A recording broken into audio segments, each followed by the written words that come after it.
Good morning, everybody. Thanks very much indeed for being here this morning with us. This is a special meeting of the Culture and Visitor Economy Overview and Scrutiny Committee. As most of you know, I'm Councillor Judy Stevens, and I'm the chair of the committee for today. And the vice chair for today is Councillor Nikki Manterfield.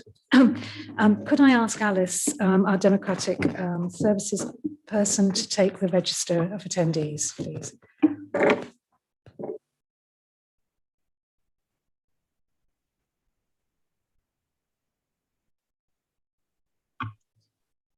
Councillor Judy Stevens. Yes, here.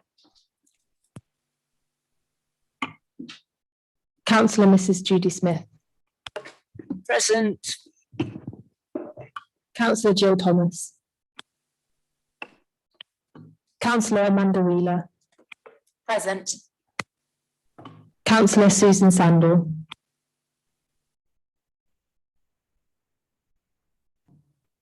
Councillor Susan Sandal is no longer on the committee, actually. That's Councillor Nikki Manterfield. Here. Councillor Paul Fellows. Present.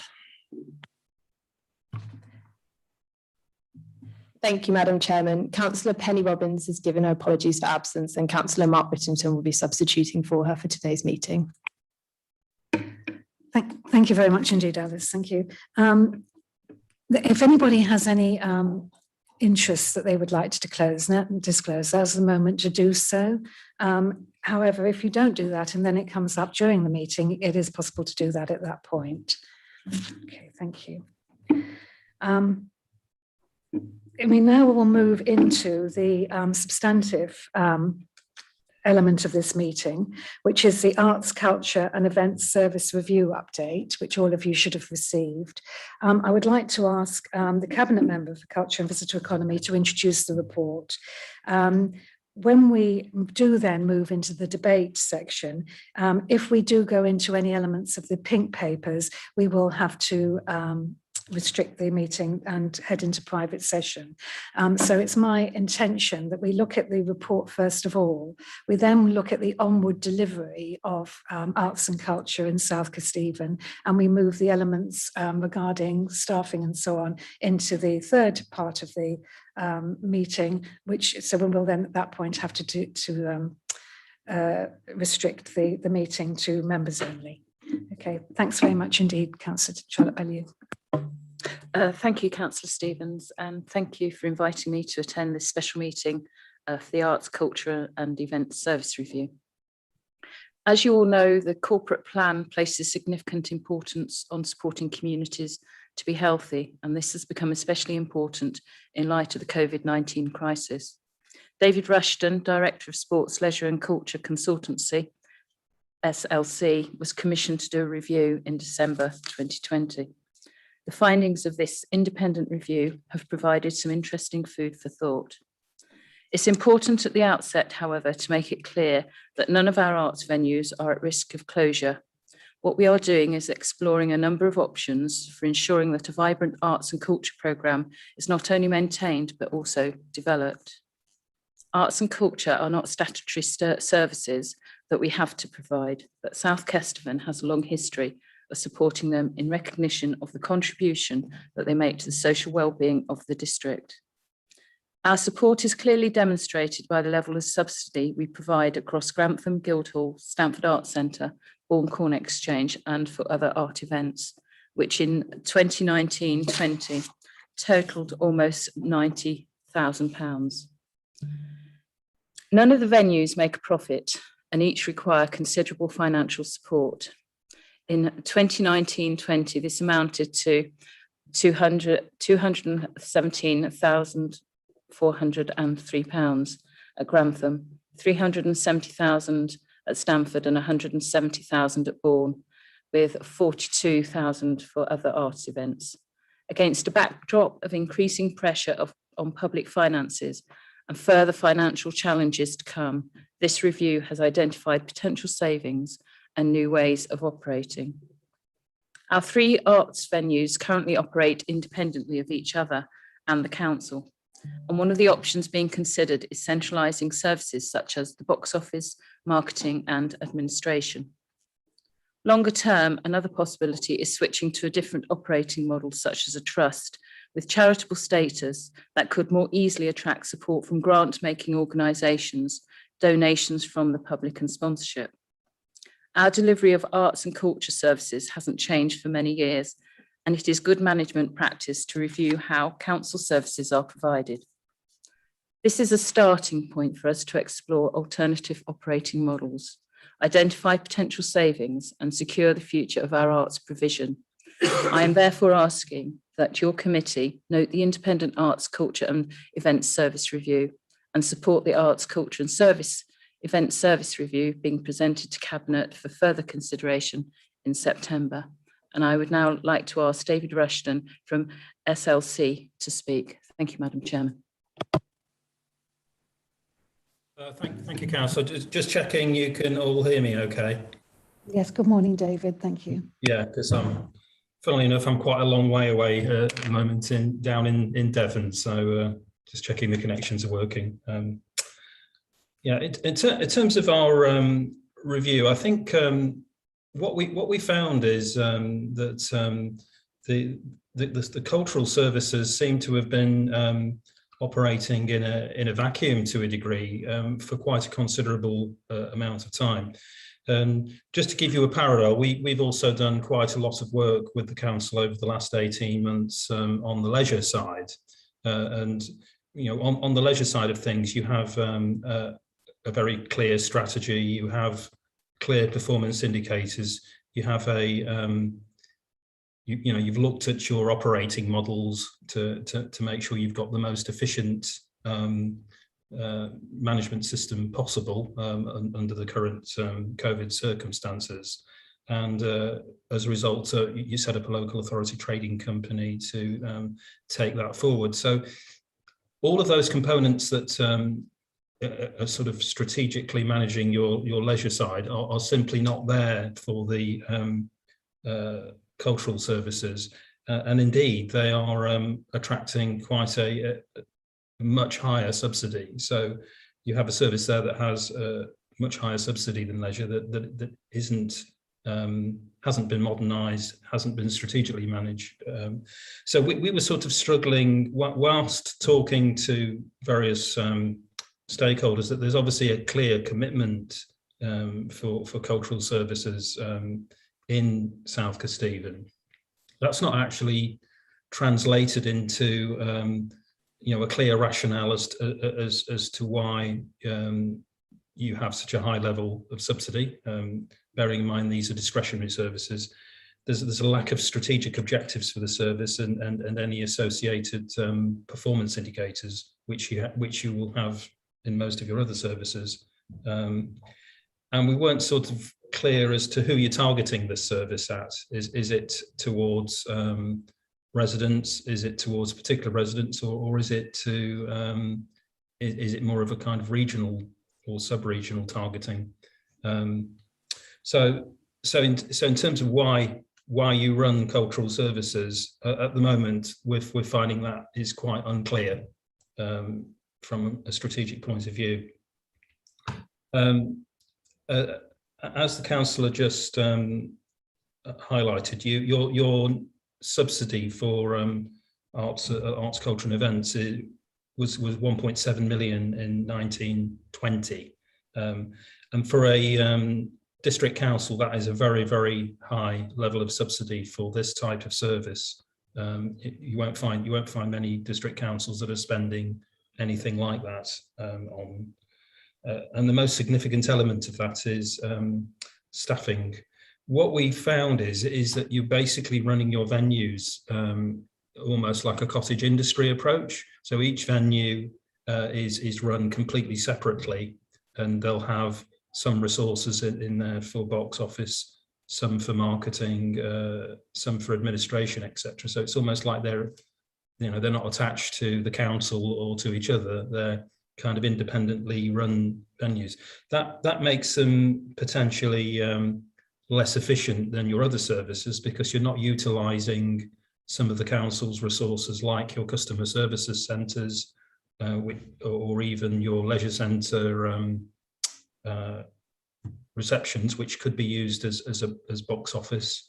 You're not utilising your marketing and communications corporate resources.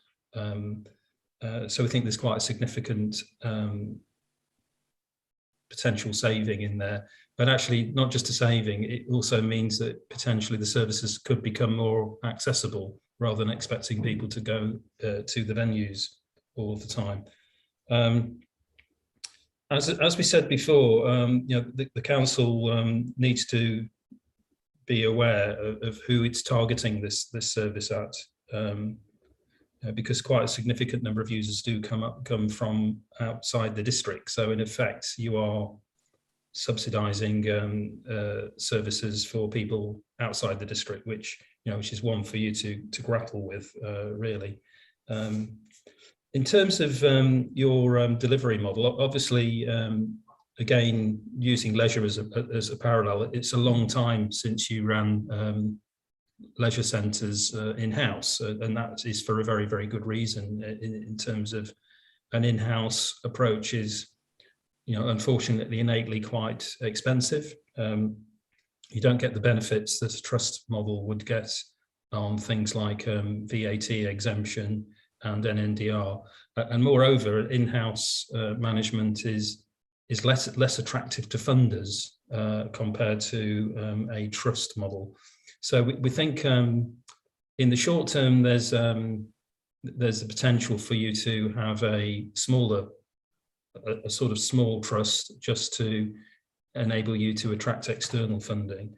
But in the long term, once you've made your services more efficient, the council should perhaps be looking at a trust model to run the whole service, similar to your neighbours North Kesteven, who have a trust that manage their art services. Obviously, in terms of reshaping, we think that probably there are efficiencies that can be made on the management side of things. So effectively, on the senior management for the service, you've probably got 2 people where you could easily have 1. And again, thought needs to be given in terms of making the service much more attached to the corporate centre, as opposed to this service that is operating pretty much independently. Having said that, as I say, we think there's potential to make quite significant savings, in excess of 250,000, excluding any process or redundancy costs, and actually make the service more efficient and even better, because by utilising your communications and outlets such as customer services or even the receptions at the leisure centres, you could actually improve the accessibility of the service by just using your resources more efficiently. So I think in summary, you've probably got a service here that where all of the sort of modernisation and efficiencies that you've been making across the piece in South Kesteven in your other services seem to have passed cultural services by, and obviously with the services being closed for such a long period of time, if you're going to make some changes, probably now is a good time.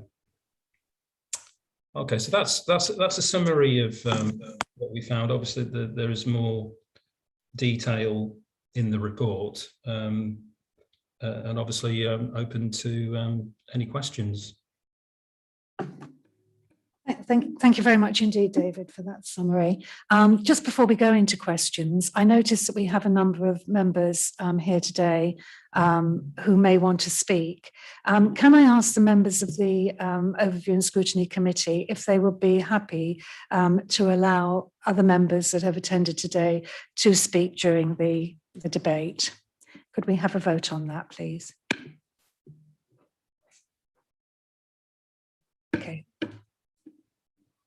So I think the show of hands is everyone must be happy to see other members speak. So we'll go with that. Thank you very much. It's a difficult agenda in many ways. So where normally I would only allow speakers that weren't a part of the committee to speak at the beginning of the meeting, I think in this case we'll allow that throughout. Although I would say please don't stray onto the pink papers information when you are questioning David, and please don't repeat yourself and so on, otherwise we'll be here for a long time. So okay, lovely. So we'll go into questions.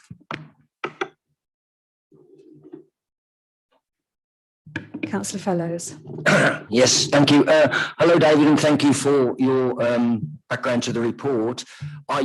When I was reading the report, and I have huge issues about how I found out about the report and how I first saw it, but that's for later on.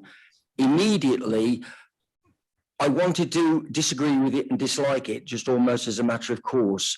I read it and there was a huge amount in it that I totally agreed with, and I could see a purpose in moving forward with your recommendations. I was minded of the fact that I think the report focuses obviously on the art centres in Stamford, Grantham and the centre in Bourne.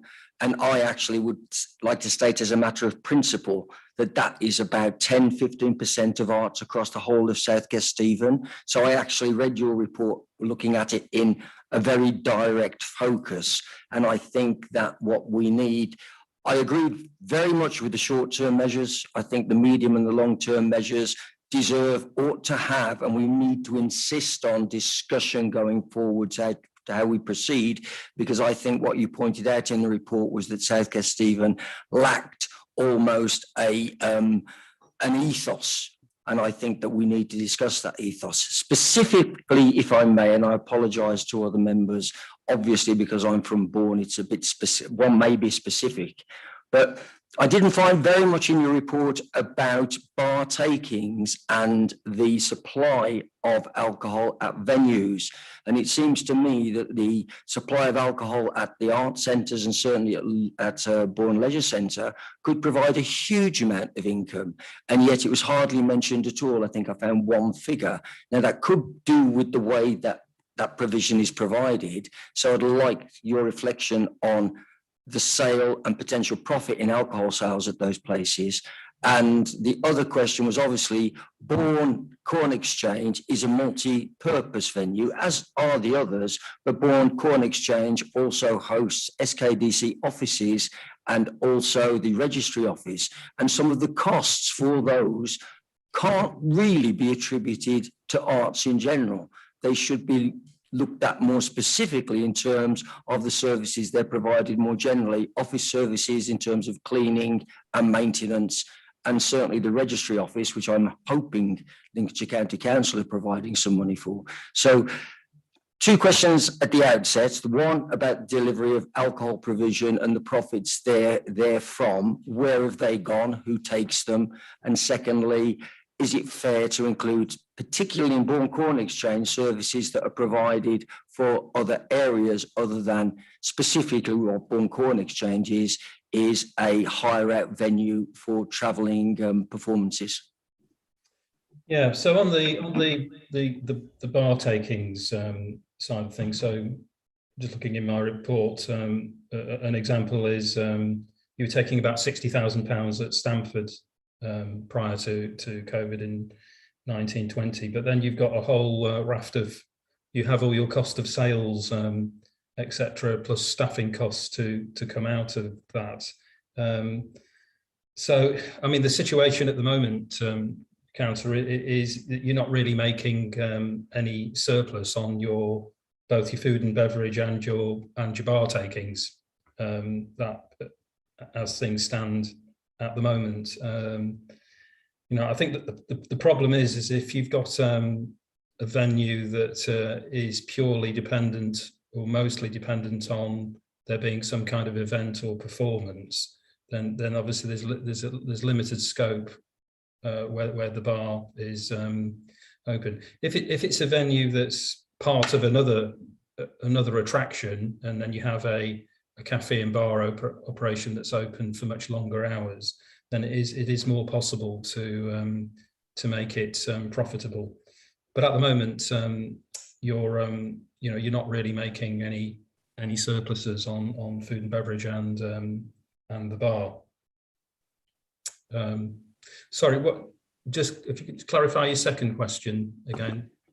Yes, and it was just on specifically about Bourne Corn Exchange, which performs at least 3 functions, and one of those functions is about art and culture delivery. The other 2 are purely an office space for SKDC and also a base for the registry service.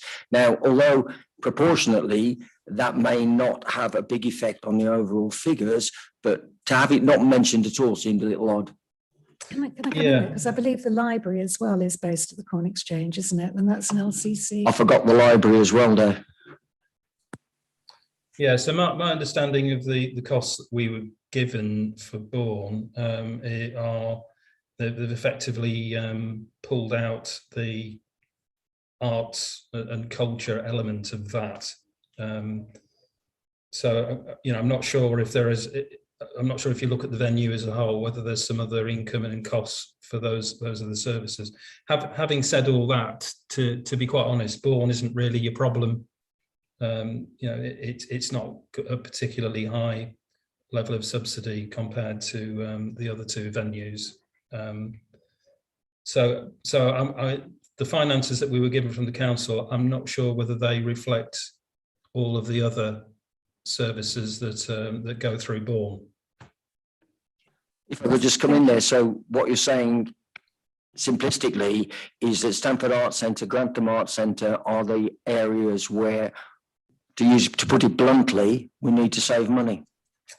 I mean, those are the areas that have a significant subsidy. Yeah, more so than Bourne. Can I ask Richard Wiles to come in here, I believe? Thank you, Madam Chairman. Just to kind of help Councillor Fellows and other colleagues, the allocation of costs of Bourne Corn Exchange have been separated throughout the work that the team have been doing on this piece of work. So all the costs relating to the access point, the shared space from the county council are all separated out.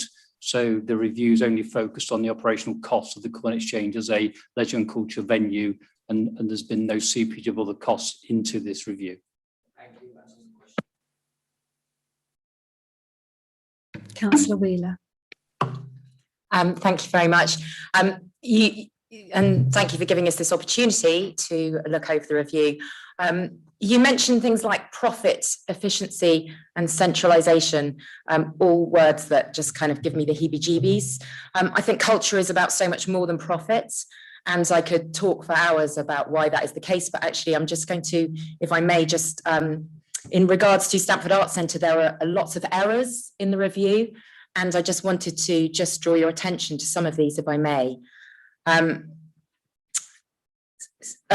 You've listed the income and expenses at 4.2.4 for live performances at the Arts Centre, but you've omitted the £40,000 grant for live performances from the Arts Council. So if you actually, and that's not just for Stamford Arts Centre, there was also £40,000 for Grantham. And actually, if you take this into account, together with things like the funding they get from Orchestras Live and Jazz Pack for music events, you actually will find that they are profitable. So you've taken information, and like my fellow councillor said about the running costs at Bourne. There's lots of things that happen at Stamford Arts Centre as well. There's meeting rooms, so there's no meeting room hire listed. We've also just closed the Maiden Lane Council office which is literally next to the Arts Centre, presumably making a saving, which is going to be then located at Stamford Arts Centre. So I mean, I've literally got 20 points. So I don't know if you want me to go through all of them now, or if you want me to pass over to someone else. But would David like to respond to that? Subsidy from having said that, the overall deficit in 1920 for Stamford was 613,000, and that actually includes any grant income that comes in. So obviously we were trying to pick out some of the program areas, and it's not always easy from the account information, but the bottom line is overall the venue runs to deficits of 613,000.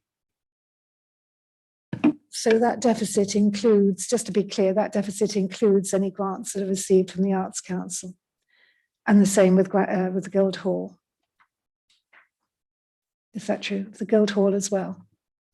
Yes, yeah. So in figure 4 on the report, page 13, those deficit figures are the overall deficit. And you know, I take the point if you're looking at some of the individual programs. You know, you might you might want to allocate a grant to a particular program, which might make it look more sustainable, but that just means that grant isn't allocated anywhere else. So the overall subsidy is 613,000 for Stamford. Thank you very much. Sorry, can I go on to Councillor Morgan? And you can come back later. Okay. Thank you. I have a number of comments. I can clarify at this stage, none of them are in the pink paper and they all relate to the main public paper. You can glean more detail in the pink paper, but they're generally high level deliberately. I think first of all, we need to understand why we're actually here. And that's because the government's cuts have weakened funding to the local authorities. It's not a message that some people want to hear, but as we were told only recently in governance, the government has not fully reimbursed the council. For example, for cost of COVID, only 70 pence in every pound spent has actually been replaced. I've been told the aim of this report is not to cut the services, but to make them more efficient. And we want and need to provide a sustainable delivery of services. And at a high level, I don't think anybody would disagree with those aims. However, the report then refers to, and I think it's quite cynical, the use of COVID-19's shutdown to potentially make changes in opening times, etc., that will be noticed less by the public post-pandemic. Well, that does not sound the same to me as wanting to actually keep all the services running, possibly even increasing them, which could be an option. The delivery plan on page 7 is particularly poor, with formal staff consultation taking place after Cabinet and full council. And it appears the committee paper was made public before staff were consulted. An experienced trade union colleague with whom I've consulted stated this approach, quotes, was the shoddiest treatment of staff they've ever come across. The staff are actually a part of the solution and not the problem. Their early participation engagement would have helped provide an insight thoroughly to some of the issues we've already highlighted on how things actually work on the ground. And I should say that I have a degree in humanities, including arts. And secondly, I spent 23 years myself as a business improvement consultant, and I would never have gone into this exercise this way. Significant numbers of volunteers are used. They require management locally. They also have considerable experience and could have been consulted and brought in to this. Clearly, ideally, the government must provide more funding for arts, and the value of the arts, which was touched on by my colleague just now, should be formally recognised and not just discretionary. Well, that's a matter we can't discuss today, but the value we put on it locally can be. SKDC should not go ahead with the recommendations in this report until all the staff engagement is completed and we fully consulted with them and fully understand not only what their issues are, but also what the solutions could be, pulling them into the frame. And we don't know what the full costs are of the proposal, in fact, so it's actually incomplete. It may not actually achieve the desired outcome and will not achieve the savings quoted given the wide range of costs excluded from the calculations. For example, staff redundancies, redeployment, IT infrastructural changes and the impact on SKD's corporate service resources, marketing and production costs. we're actually potentially moving costs from one place to another, and perhaps we'll lose the localised service that we currently have. And Councillor Morgan, we are in questions. Could you frame that as a question, please? To David? Well, I would like feedback really so far on these, but I've got just a couple of more points, if I may make then, that are really valid. The Arts Council, and it's been touched on, lists a significant range of impacts positively that the arts can have on the local authority. Financial benefits included in there, in addition to all the other softer things which are harder to measure. Educational, for example, attracting tourism is another one. We treated that slightly, I felt, in your earlier answer as potentially negative. It's a positive thing that other people want to come into our district and share with the service that we're providing locally. There are other solutions not touched on at all. And I really need to understand how you can call this a holistic report, potentially, and that's what we're trying to move forward with it as. When, for example, we've not looked at what some of the solutions are. We, for example, could consider ticket price increases, encouraging sales outside the district, not criticise them, exploring further use of online delivery of some of the services provided from these sites. There's a whole host of different solutions that haven't been looked at in here. Have we done a full equality impact assessment? Because that obviously could impact on the costs that you've raised in here. I noticed that it states it's actually not necessary until further down the line. Well, we are further down the line if it's going to full council. And that's the recommendation in the plan. We need to have a full analysis also of the proposal around trusts.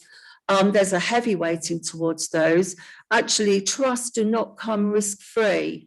For example, we only need to look, it's not a trust, but what's happened to Grantham Museum, which is now mainly closed. So I'd like to know what other options you looked at in addition to trusts, because the Arts Council actually have a whole long list of alternative solutions. And I would recommend, before again we take these proposals, that we do consider them. And I'd say we take a step back. We have an issue. Let's look holistically, working with staff, members of the public who barely get a mention, and also our volunteers, members, and see what solutions we can come up with. Because this report, to me, is extremely narrow and has failed to recognise the overall value of the services provided by centres. Last but not least, although it's been criticised in the proposals to centralise, sometimes it's very appropriate not to have centralised services. One of them is where you've got the district the size of ours. We have got centres that are very diverse. So you only have to look at Grantham Town Centre and then compare it, for example, to Deeping or to Bourne or Stamford. Totally different needs. And I think largely our arts actually do reflect the needs of their local communities. They could be improved. And I'd like to understand why we've swung to the obvious centralisation. I think Sir John Harvey-Jones would have something to say about that. Thank you. Can I bring? Thank you. I was going to address the staffing side of things. So the staff were alerted ahead of the publication of the report, sent details, and then once the report was live. And we've also engaged with the unions as well. So on Friday, there is a session with the staff that I'll be leading, supported by the union and HR as well. So the staff are aware of this review. Thanks very much indeed, Nicola. Sorry, point of clarification. The staff that you've just referred to, meeting that took place just now on Friday, this report was made available to the public well before then. And no, when I had a meeting with you and asked at that point, you had not had there's a difference between telling people there's a document and having a full and proper consultation, which if you had, that would be in this document. Could we move this discussion to later on this morning, please? And you spoke for a long time, Charmaine. Was there a specific question that you wanted to put to David as a result of that? Yes, I'd like him to consider, please, a broad range of comments that I've made and reflect those in given my experience. And I was working in a multi-billion-pound industry, so I do know what I'm talking about. And I wonder what his views are regarding going back and looking at some alternative options. Thank you. Yeah, I mean, you're sort of talking about improving income generation with the existing. Can I just row back on your comments about the management options? Because our report isn't necessarily saying go down a trust model or whatever. It's saying in the longer term, you should undertake a management options appraisal, which would consider all management options and model those accordingly. So it doesn't necessarily say that you go down a particular route. You could, for example, run the arts through your local authority trading company if you wanted to. That's an option that's available to you. And we're also saying that's a long-term option. Actually, you're not at the moment. You need to get the service in a position where it's you could actually go to market if you wanted to, or so that it's fully rationalising. On the comments around centralisation, the centralisation is actually mostly back office as opposed to front office. And in terms of things like the box office, potentially what we're proposing is that there would be more outlets to buy tickets and get information about the art service than there is now, because you could use your customer services centres and your reception areas at the leisure centres. So it's not centralisation in terms of the programme or anything like that. It's more to do with just using the resources that the council have got for marketing and customer services more efficiently, and bringing in another service, i.e. the cultural services. I mean, in terms of the, could you sort of improve the commercial side of the business with the existing operation? I suppose my comment would be, well, it's not happened for the last 20 years. You brought in a new person to run the service, and there's been no uplift in income for a long period of time. And it's about a balance, isn't it? It's about, with a service, you have to get your cost structure right, and hopefully you would be able to improve the commercials by actually improving things like the marketing. So no, we didn't look at how the service could develop income, because in a sense it's been very, very static for a long period of time. Thank you, David. Could I bring Councillor Whittington in, please, now? Yes, thank you, Madam Chairman, and thanks, David, for the report.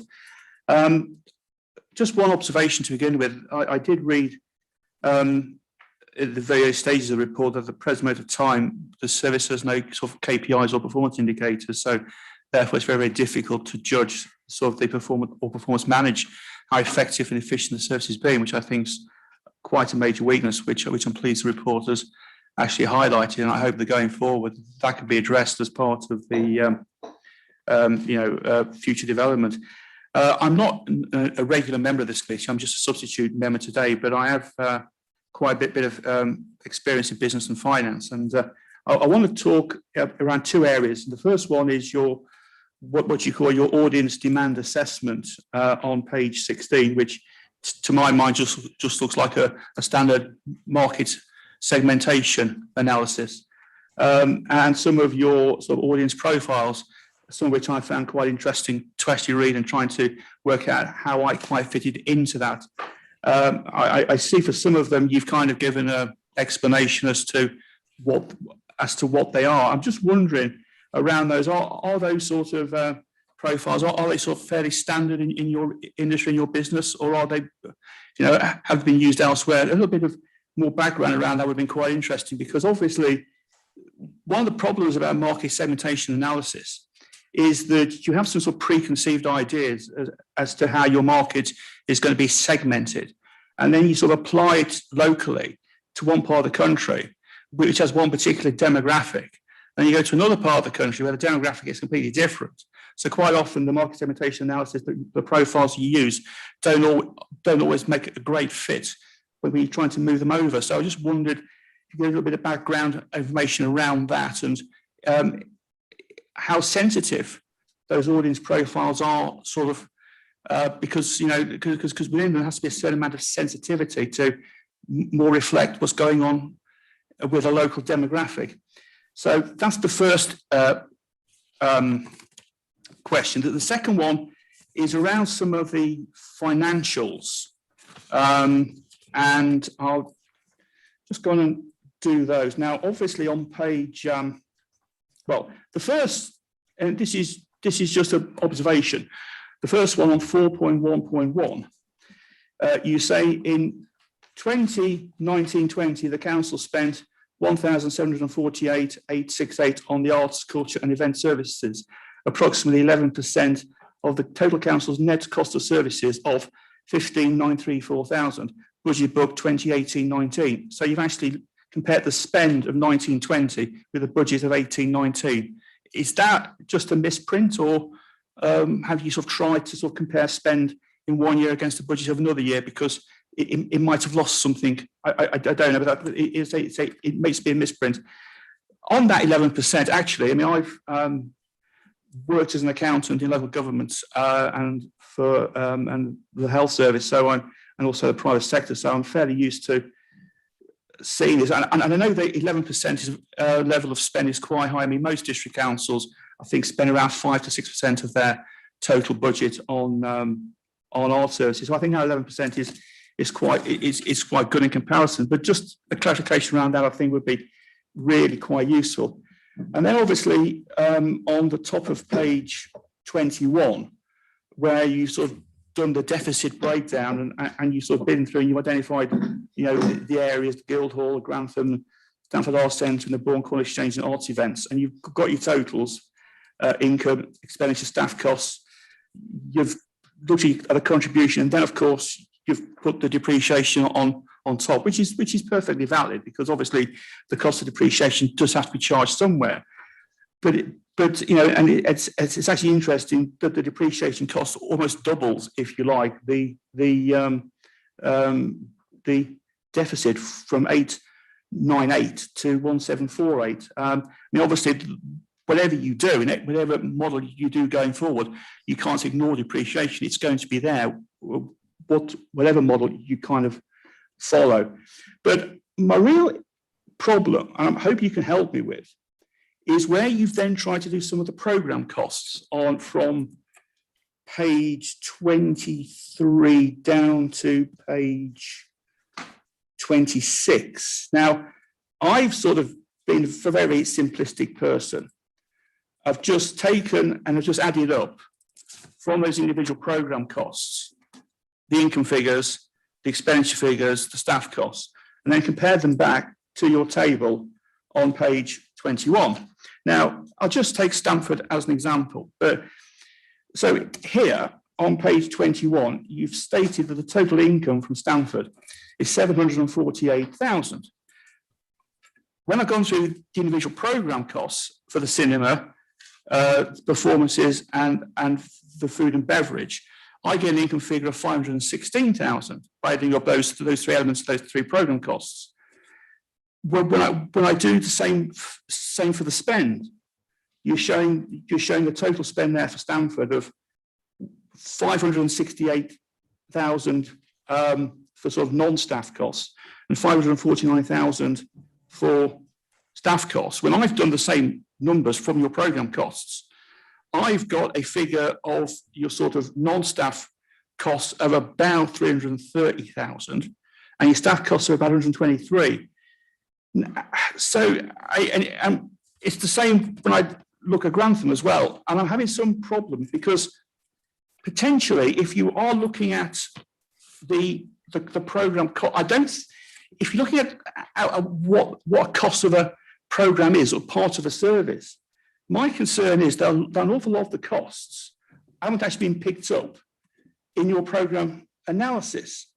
For instance, some of those staff costs in there look particularly low, and it does actually say on, and I think the crucial thing for me is on page 22, where your table at the top has said that your staff costs as a percentage of income at Grantham is 93%, for Stamford is 73%.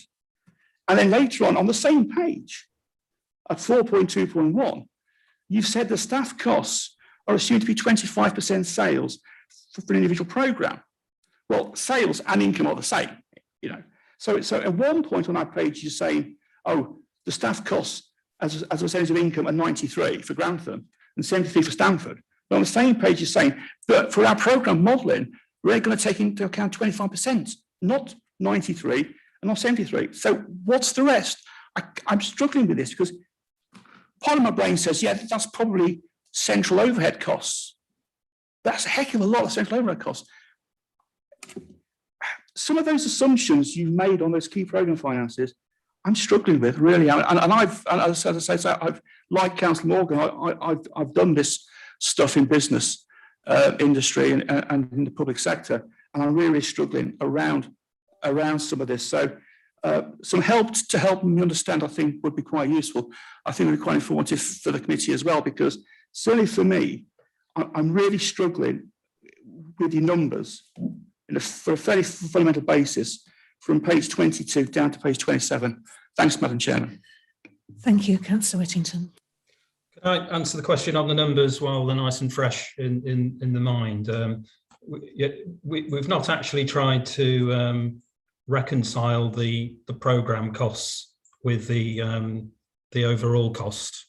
Okay, so you know, i.e., when you've added them all up, we're actually short on income and expenditure. So we've not, you know, it's never designed to do that. You know, we don't really have the information at a granular detail on the program costs. So in a sense, they're when we're looking at the staff costs for running the cinema, we're looking at the marginal staff cost, not the total cost. So probably on those program costs, what is missing is, well, what's the contribution to fixed costs?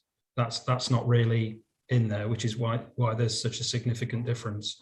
So it was really just to try and give you an idea of what in the program is contributing and what isn't, but it isn't designed to actually reconcile with the overall costs of the particular venue. It was never done in that way. So it's more to do with the marginal impact of running those programs. Could Councillor Whittington come back on that? Sorry, David. I hear what you're saying, but from, you know, I'm an accountant. I'm a qualified senior accountant, cost management accountant. You can't, when you're doing program costing, you can't just look at marginal costs. You've got to include your fixed costs. You've got to have fixed cost contribution there. Otherwise, I'm sorry, but the figures are meaningless. They really are. Sorry, but they are.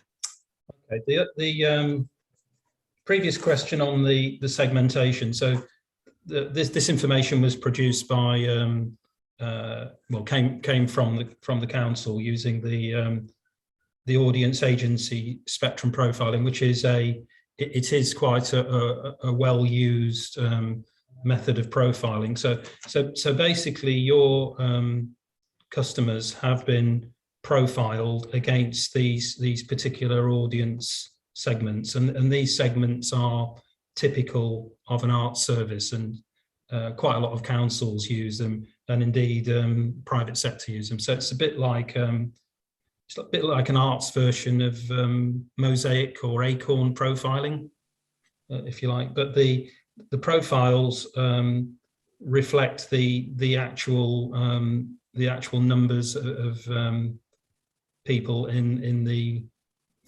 through the venues. So for example, 10% of those in the district. Well, let's look at Stamford Arts. 24% of those are the commuter land culture buffs, for example. So that's an actual figure against that particular segment for South Kesteven or Stamford in this case. So yes, the profiles came from yourselves, but they are an industry recognised agency in terms of those profiles and the approach. Yes, just briefly. Yeah, thanks. Just briefly, David. Part of my question was the sensitivity of these to local demographics, because obviously, if you have sort of national profiles, they may work really well in one part of the country. They may not necessarily transfer to another part of the country, but the demographic is different. So, just a view on how sensitive these can be towards the local demographic, which I would say for South Kesteven is probably different to a demographic if you were, say, comparing us with Nottingham, a big city, or London or something like that. It would be a different demographic. No, but what you'd expect if you were doing Nottingham, for example, is your commuter land culture buffs, for example, would be a lot higher for Nottingham than they are in South Kesteven. So the actual percentage figures are based on the district, and the categories, if you like, are recognised categories for a cultural service. In other words, if you change those categories for every single authority, it becomes a little bit meaningless if you actually try to sort of compare that or benchmark it. You could argue that contrary-wise, if you don't mind my saying so. But let's move on. Councillor Dilks, sorry. Very kind, thank you, Madam Chairman. It is, of course, right to review all our services from time to time to ensure that we're getting efficiency and value for money. I went through the report last night. Into the early hours, I've got to say, and I wrote pages of questions. Some of them you'll be pleased to know have already been asked, but I do want to thank you, Madam Chairman, for calling this special meeting, and I think it is right that all councillors are given the right to the opportunity to comment on this. My first question really was in your opening paragraph or second paragraph of the report, and how you opened your comments today, David, by saying that South Kesteven invests heavily in arts and culture compared to most district councils. My question was going to be, what's the evidence of that? And, can you give us a list of most similar councils and how much they spend? I just sort of wanted to compare, but you've probably blown that out of the water by saying that you won't find another council spending as much as South Kesteven on arts and leisure. So I just wonder if you could expand on that, and tell us where's the evidence for that. I wanted to ask on the terms of reference, paragraph 132, you talk about the consultation was going to be with stakeholders, including staff, senior officers, and members. But I note at paragraph 311 that the list of consultees includes only one elected member, which is, of course, the cabinet member. I also just wonder, as colleagues have been speaking this morning, and you mentioned that we're now having a meeting with unions, I just wonder whether it might have been helpful to meet with the unions at an earlier stage. I'll move on with my list of questions, if I may. At paragraph 215, you talk about, there's a whole list of the benefits of externalising venues to reduce the subsidies, but there doesn't seem to be many, if any, possible problems or cons to that. It's a list of, as you'd expect, pros and cons, but it's all pros. It's sort of presented as an absolute no-brainer that we ought to be doing what apparently all of the councils are doing. Are all of the councils actually doing that? I move on. Somewhere in the report, forgive me, I haven't got the reference just now. You say that each centre, Stamford, Bourne and Grantham, each of these centres works independently from the council in general. Can I ask, how would externalising the services bring the provision of arts and leisure closer to the council? I just don't sort of get that. It seems to be the other way. I'll come back to it, if I may, in a later question. On paragraph 414, it talks about the operational deficit being cut by 10% from the year 1819 to 1920. I just wonder if you say more about that, because if we are already cutting the deficit, have we got less of a problem than we are perceiving? And then at figure 4, it talks about depreciation. Now, I'm not an accountant like Councillor Whittington, and I haven't got a degree like Councillor Charmaine. But I read that depreciation at the 3 arts venues in 1 year is £850,000. And at Grantham Guildhall, it's £567,000. I just wonder if you could say something more about that. Are we saying that the value of our asset has been reduced by £800,000 in a year? Forgive me, but if you could just explain that to a simple soul like me, it'd be helpful. I move on, if I may, and I'm getting there. It talks about paragraph 538 about the revenue savings in each of the options that are suggested. And it says we could save 194,000 if we went for option 1, or 277,000 if we went for option 2. However, these figures, it says, excludes redundancy costs and additional costs for communications, customer services, redeployment costs, and the finance teams. So my question is, what is the estimated full costs for option 1 and for option 2? And perhaps just as importantly, what impact, if we went down these options, would there be on the existing highly successful festivals that this council holds, the Gravity Fields and the Georgian festivals? I appreciate that they are organised by, in the main, by consultants or outside bodies. But as I understand it, our arts and festival staff put a great deal of time and effort into those festivals. And so if we go down options 1 and 2, what is the expected impact on those festivals? I just want to say on paragraph 713, when again we seem to be rushing to externalization and saying why in-house management is not the future, there's a quote that says,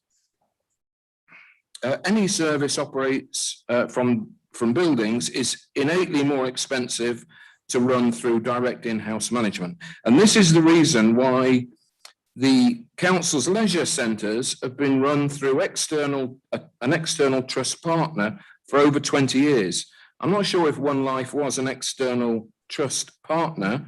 It was a for-profit company, as I understand it. And if anybody thinks that the One Life model that we've just thankfully got rid of is the way to go forward, I just hold my hands up. I mean, that is absolute nonsense, I've got to say, excuse me. I know that I'm from the Deepings, and I know that the report says that the Deepings Literary Festival subsidy could be better spent. I've got to say, before we rush into any of these changes, I think we as a council should see more a breakdown of the cost-benefit analyses of all of the festivals and everything that we do. I'm reminded that, just for example, in the Deepings, we had a major author, a black author as it happened, going into our local schools, talking to children and inspiring those children. And they might be described as the reluctant readers that we're talking about in this report. I just sort of, you know, have those things been taken into account? Because that didn't cost this council a penny. But without that festival, it could never have been achieved.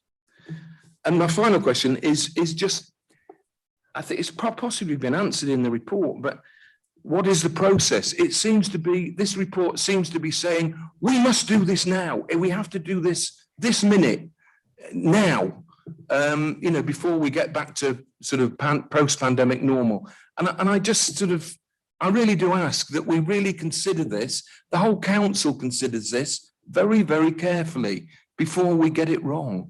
Thank you. There were a number of questions there, David. Have you got them all? Yeah, I think so.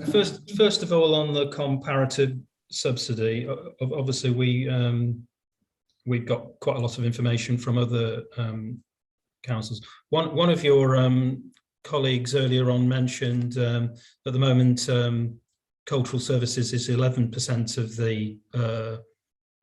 the budget, and normally you'd expect it to be below 5%. So that's an example of the benchmark. You can get full benchmarking information from APSI, but quite frankly, all it will tell you is that you spend a lot on cultural services. And you know, you're spending significantly more than you are on leisure centres, for example.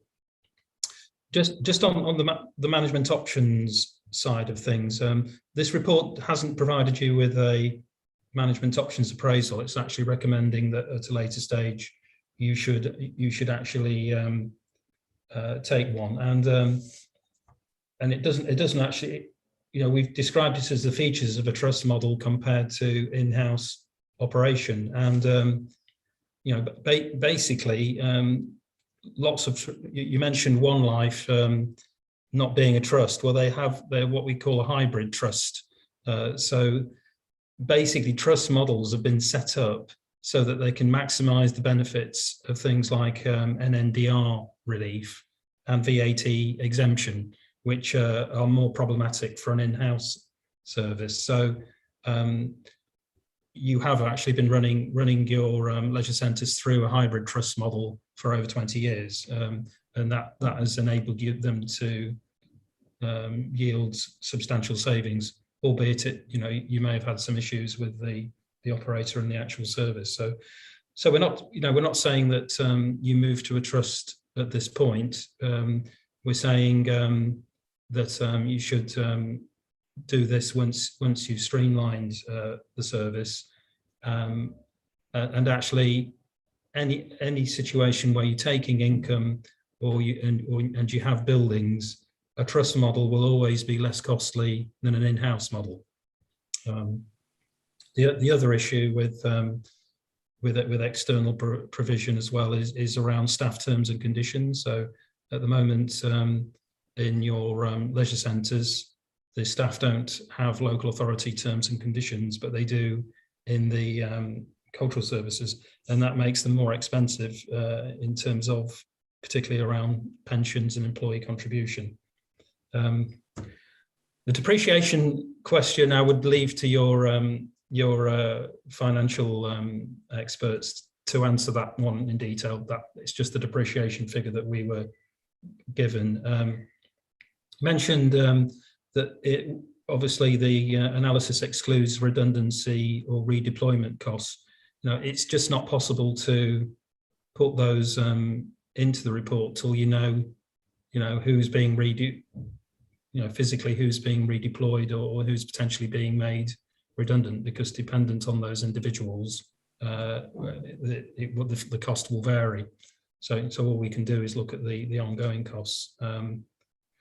In terms of your question around the gravity fields and other events, this report isn't proposing that you cut any of these programs. There's nothing in there that says you wouldn't be running those. If they are successful, then why would you? You'd want to continue them.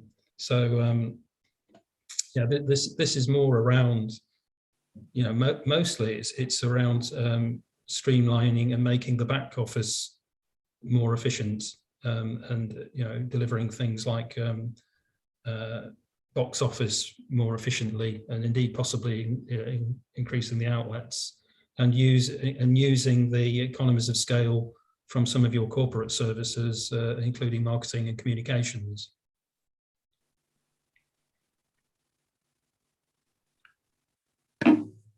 Is that all the questions? Thank you. Thanks for the answers. I mean, I've got to say, when I read the report, the opening line, I'm just making a comment, if I may, we spend more on arts and culture than we do on leisure centres. I mean, one could hold our hands up in shock at that, or we could actually question whether we're spending enough on leisure centres, particularly given the state of the Deepings Leisure Centre currently, that has been closed because the roof's fallen in because of lack of maintenance. Thank you. Councillor Cook. Thank you, Chairman. I've just got a few observations to make in relation to the report, and I think it's firstly to say that arts is a huge priority of the district council. It always has been since I've been an elected member. It is to me personally, and I don't think many of you know this. I did performing arts at A-level, but I have not been on the stage for quite some time recently. But the art centres in our district, I've used them myself personally for many years. I mean, we used to have school trips to them to go and see some of the productions taking place. And I think, if we look at the review, I think it's important to say that, we're never going to agree on everything that is being put forwards to us. And people have made the comments in relation to budget. And, we can't just look at arts on its own. We have got to look at the whole council budget in terms of where we are. Now, obviously, Councillor Morgan's obviously made some political comments in relation to funding, and I don't disagree with what you've said. Our funding has been reduced, and we are in a reduced climate. Therefore, we don't have the money that we once had in order to spend on what we want to do. At the present time, we do spend around 11% of our budget on arts and culture. And, most districts are at 5%. Now, I'm not advocating we go to that level at all. But what I am saying, and I know some of these words are the buzzwords in business, aren't they? But there is a sense of we can make efficiencies in how we run the services.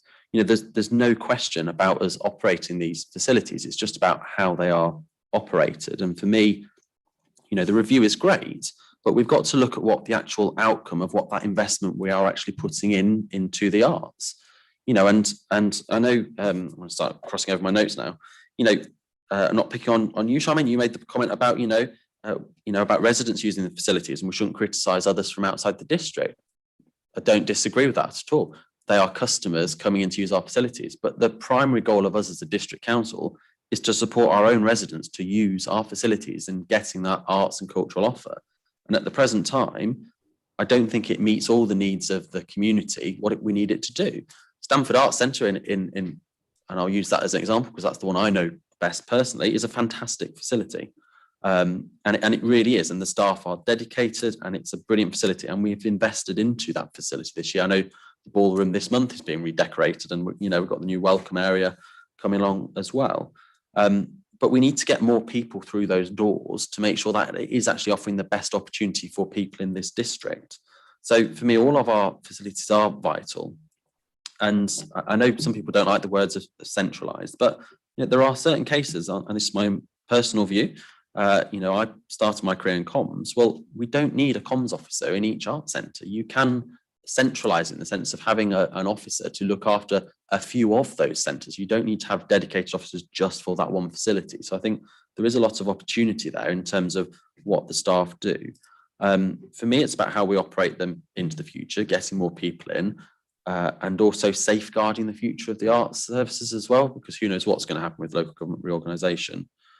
I think the point of view that some people have made is that, arts will always be subsidised. That is always going to be the case. I've never known an arts centre or facility that is not subsidised. That is just part of what society is. You've got to put back into society. And there are a lot of measures that, we can't measure in terms of the effectiveness and the mental health and all the other benefits that these facilities add. But it would be good to get it into a much more cost neutral position in terms of what it is we put on and how we operate them. So we do then have the funds moving forwards. I've already mentioned about, we are investing in our facilities and we are doing that. We've already seen that in Bourne And obviously you're seeing that in Stamford. And I think, quite a few comments have been made in terms of festivals as well. The festivals are a fantastic part of the district and what we do. And, I know Judy and I were talking earlier, we don't win awards in certain places like in Stamford for being one of the best places to live in the country without having not just good education, good housing, but also it's that other offer that people actually want to experience. But, with COVID, and it does form part of this, is, the Arts Council is moving the funding away from local authorities. And that is a fact. So the funding that we used to receive for the Gravity Fields, for the Stamford Georgian, we will not be eligible to apply for in the future. It will be much more hard for us to get that funding in. So we've got to look at different options as to how we can run events. And I know I always joke, and I said, if we had a Judy in every town, it'd be fantastic, because, for 25,000, the return we get on the Deepings Literary Festival is incredible. And it is in comparison to what we'd spend in other towns. So for me, I do welcome this review. I don't think we're going to agree on absolutely everything. And I think, in terms of how the art services are operated in the longer term, that is not a decision for us today, and we are nowhere near taking that. But I think my view is where we need to be, we need to be making the centres run in a more efficient way, because ultimately, and I know we could all argue whether it's discretionary or statutory, and for me, this is part of the importance of being a district. This is what we do. We're never going to stop doing arts or culture or anything like that, but we have got the wider budget piece as a council that we've also got to look at. And, if we don't make some efficiencies in terms of our spending in arts and culture, then other areas of the council have got to reduce, because we are in a declining financial backdrop. We are not, local government across the board is facing this outlook, as gloomy as I know that sounds. But we are investing in our facilities. We are putting money into culture, but there are certain ways in which we can make some efficiencies so we can keep maintaining a service. But ultimately, for me, I want to see a really good, vibrant, and a really impressive offer that doesn't just target one demographic of society. I want it to target lots of demographics, really. Thank you, Councillor. I know Councillor Jackie Smith has indicated. Did you want to ask a question of David Rushton, or shall we close this questioning side with Councillor Whittington wants to come back, I think, as does Councillor Wheeler. Was it a question, Jackie, or was it a... No, it was more a few comments and suggestions. Okay, lovely. Well, but you can come on to that. So Councillor Wheeler then, thank you. Thank you very much, Madam Chairman. Just touching on the centralisation, Councillor Morgan's correct in the critique that across the district we have areas with different needs. But I'd like to correct the comments in the review that says that services are working independently, because they are actually sharing services already. They do share ticketing. You can go into Stamford Arts Centre and you can buy a ticket for any of the other locations across the district, as well as for other third parties such as Burley and Stamford Shakespeare Company, which again we get income from. Marketing is also done across, so I question that element in the review. Also, as Councillor Cook said, we should be using central communications. Arts marketing is a specialist job, and it's one that you can go to university and study for 3 years to do. It can't be done just through general South Kesteven general. Sorry, just point of information there. I'm not stating that, Amanda. I'm just saying that you don't have to have, at the minute, the art centres operate very independently in how they work. And I think by having some joint up approach in terms of employees, I don't think that will do us any harm. And I'm not saying we just immediately fob it off into the comms team at the council, because that will not deliver the outcome we want.